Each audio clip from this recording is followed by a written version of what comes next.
History is filled with wars that have shaped nations and defined eras. But in 1932, Australia found itself in a battle that no one could have ever imagined, a war against Emus. This is the strange and often hilarious story of the Great Emu War, where soldiers with machine guns took on thousands of flightless birds, creating one of the most unusual chapters in Australia's history. After World War I, many retired veterans who had served in the war were given land by the Australian government to farm in Western Australia, often in agriculturally marginal areas.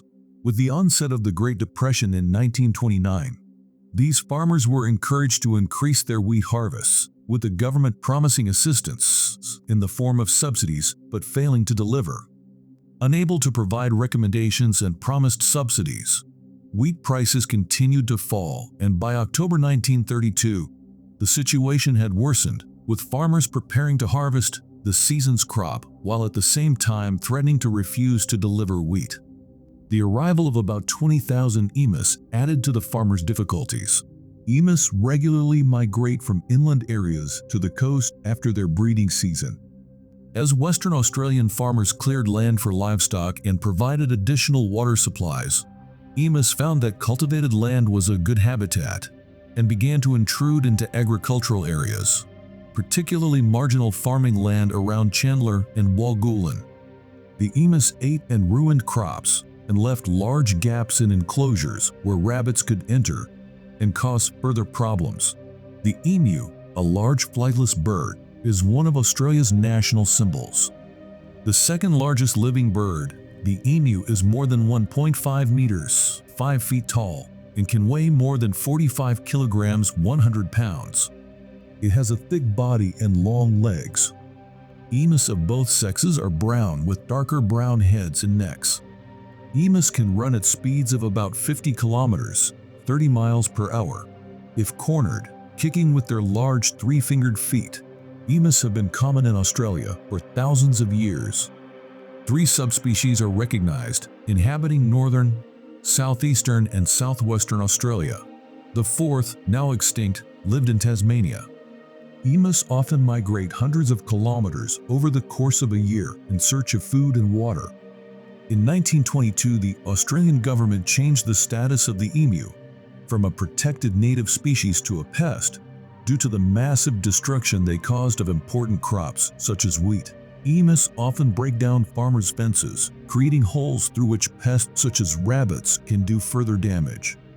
In addition, when emus eat crops, they trample anything growing nearby, causing even more damage to the plants.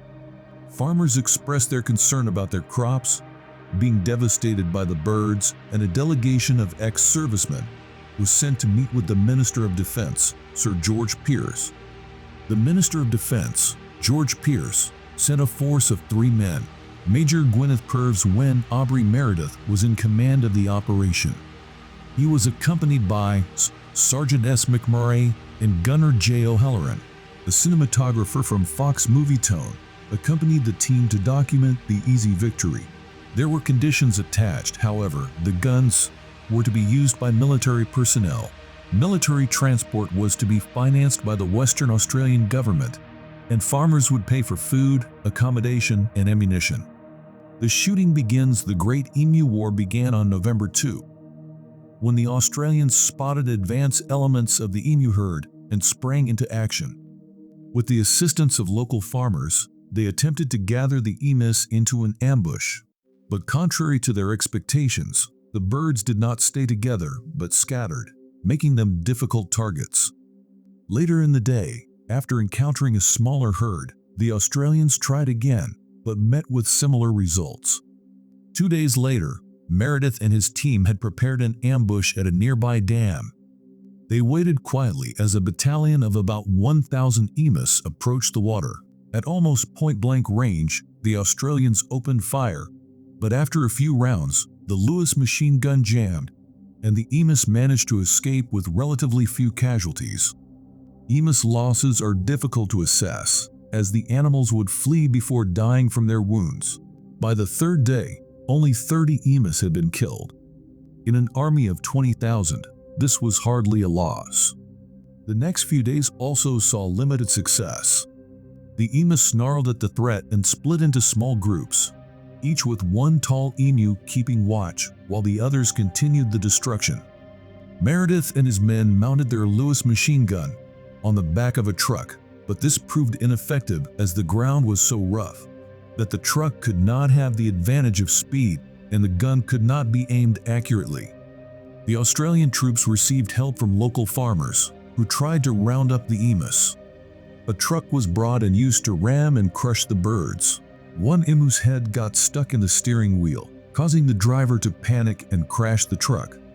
On November 8, due to bad press and a poor performance in the field, Meredith and his team were recalled. The official report stated that the operation killed about 300 emus. Emus rampage continues. The emus continued to destroy crops, while Western Australia's Premier James Mitchell joined the voices of farmers, demanding a renewed effort to exterminate the emus. The Great Emu War was to continue.